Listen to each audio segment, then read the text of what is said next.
Quando a gente escuta uma notícia de taxação ou aumento de imposto sem entender bem o porquê ou o que realmente está acontecendo, fica difícil fazer uma filtragem. Porque agora tudo é motivo para repassar notícias ou até retóricas de caráter ideológico. A taxação do agro não é apenas um fato federal que a gente vai abordar aqui ou até mostrar o que é que está acontecendo, tá?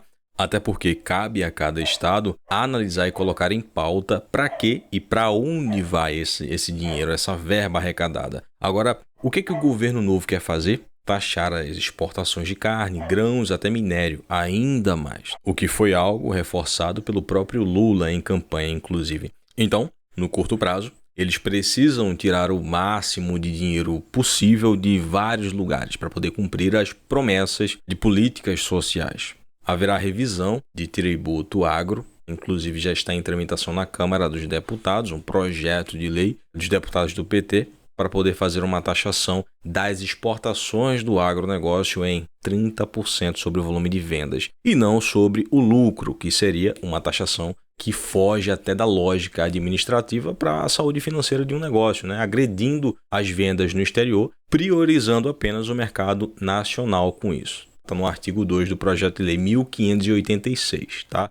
O pior é que é uma proposta do senhor Ayrton Luiz Faleiro, que é agricultor, né? Ele é deputado eleito do estado do Paraná, um projeto de autoria dele, né? E apoiado por mais 13 companheiros dele do PT. O projeto exige imposto sobre exportação de grãos e carne para poder evitar ali uma situação de abastecimento interno, segundo o autor. Lembrando que eu estou aqui sendo o mais imparcial possível, porque o foco aqui é a informação, mas fica claro que eles não entendem nada de economia e muito menos de ADM, então deveriam ter, no mínimo, uma assessoria ali especializada no setor agro. Mas parece que ninguém quer discutir sobre isso. Sempre tem ali um capitalista que precisa pagar mais. Né? Esse tipo de taxação foi algo feito em muitos países aí quebrados, porque se você taxa um setor de bens essenciais, ainda mais alimentos, insumos agrícolas, eles precisam repassar os custos para não se prejudicarem e até quebram o negócio. Então, tem a consequência com isso do aumento dos alimentos e, consequentemente, um aumento de inflação de preços, o que empobrece ainda mais a população, que não é novidade e põe em risco realmente a saúde alimentar da população, né? Deixando os mais pobres ainda mais pobres e o preço não só dos alimentos, mas de tudo vai para as estrelas. Isso traz riscos de muitos produtores pararem as operações porque não vale mais a pena produzir.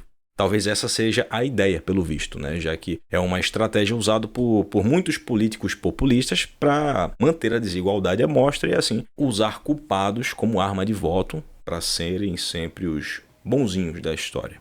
Infelizmente, isso também traz um fato econômico, né, nessa questão, que traz consequências assustadoras para todos, né? Até mesmo para quem importa as commodities agrícolas do Brasil, tendo que comprar os produtos mais caros, né? E acabam trocando de fornecedor. E diminui a receita do empreendedor. Sem falar que apenas o mercado nacional não consegue controlar o preço do mercado internacional de commodities agrícolas. E o que será que acontece? Bom, a gente já sabe.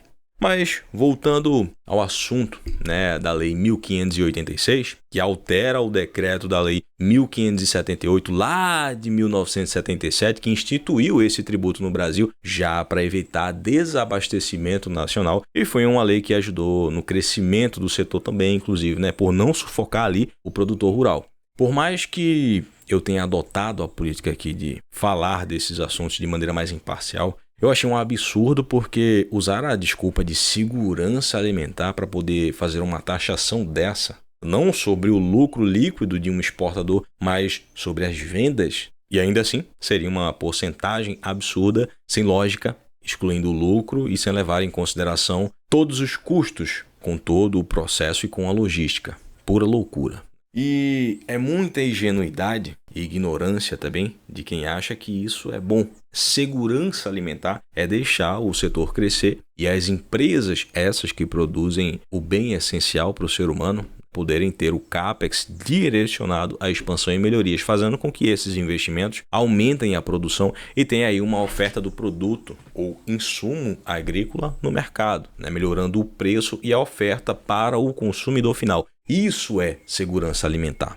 Infelizmente, através de informações, né, que alimentam a ignorância de algumas pessoas, essas que acabam achando que o agro é um vilão, quando na verdade não é, né, que queima matas, que destrói floresta para colocar o gado e plantar, e isso é de uma imbecilidade sem limite. Outra coisa, tá?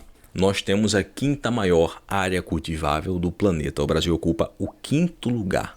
E não se leva em discussão florestas, reservas florestais e muito menos áreas importantes da Amazônia que não podem ser devastadas de jeito nenhum. Então, essa teoria maluca aí de pessoas que acham que soja dá em árvore e que carne é feita num açougue já se exclui por aí.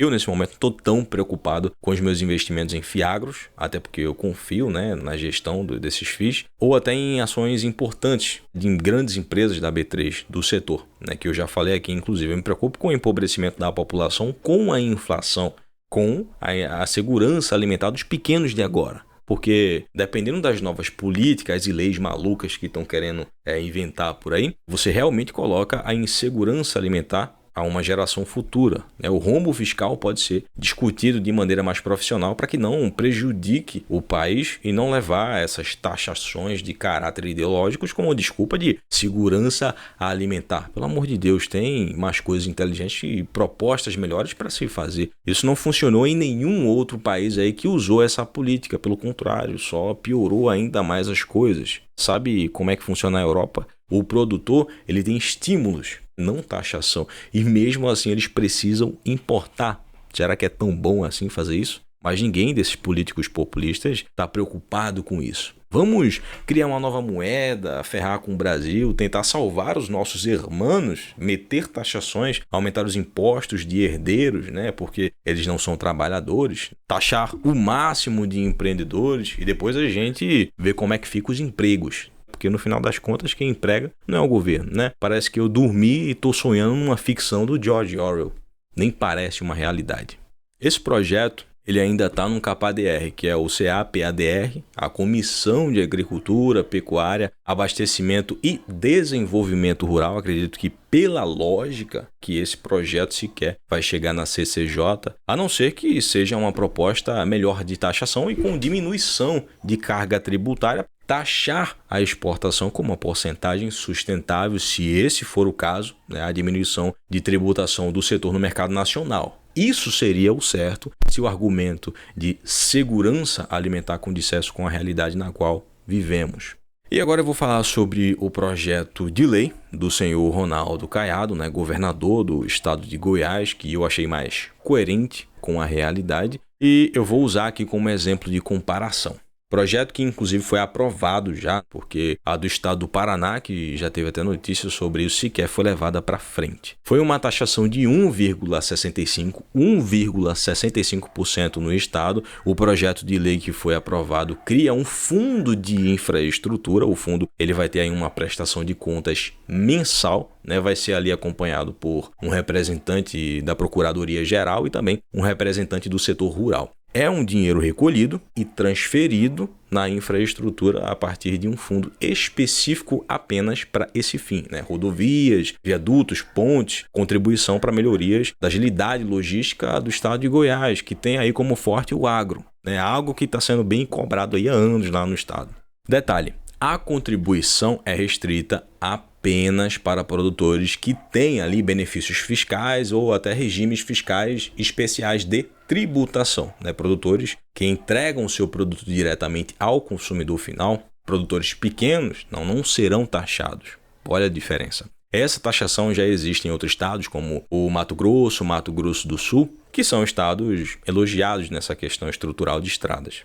É importante falar sobre esses detalhes porque já teve fundo de outros estados para a estrutura, porém não um fundo específico e direcionado para melhoria pensando na logística estratégica do setor agro, né? E Goiás é um estado importantíssimo nessa questão e é mais do que a obrigação do governo do estado não esperar pelo federal para poder melhorar a infra.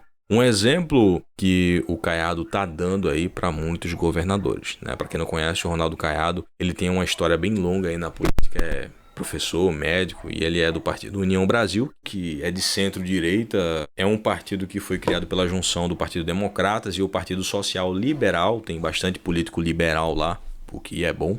Foi uma proposta mais viável, né, que eu estou citando aqui como exemplo, porque não adianta taxar o setor, como o novo governo quer fazer aí, sem nenhum benefício em cima. Pelo contrário, só prejudica ainda mais com taxações absurdas e sem lógica num país que tem uma das maiores cargas tributárias do mundo e o menor retorno dentre os outros países para a população. Então, taxações, contribuições, como chamam, né, aumento de impostos, de modo geral, precisam ser feitos de maneira mais inteligente e tática, que condiga com a realidade. O setor agro ele tem ganhado muito destaque, não só no nosso mercado nacional, mas também um destaque internacional pela relevância que tem ganhado nas exportações, por conta das mudanças climáticas que têm afetado aí cada vez mais as safras na Europa e também pela dependência de países não muito estratégicos, digamos assim, você já deve saber o que eu estou falando aqui. E a demanda mundial pede essa diversificação de oferta.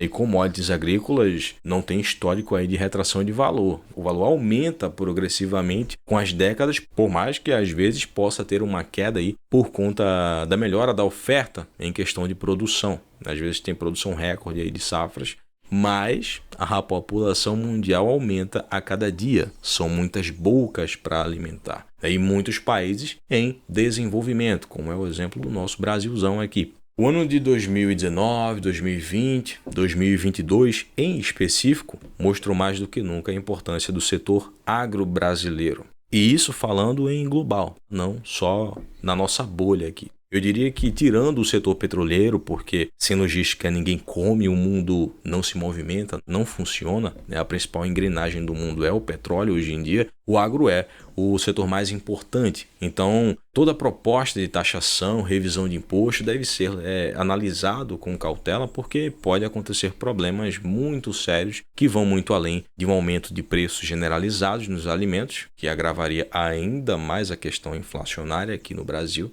que tem enfrentado aí muito bem, melhor que os europeus e norte-americanos, tendo a quarta menor inflação acumulada dos países do G20. A gente não sabe como é que vai ser daqui para frente com esse rombo fiscal aí com o novo governo. Algo que é importante, inclusive, ficar de olho.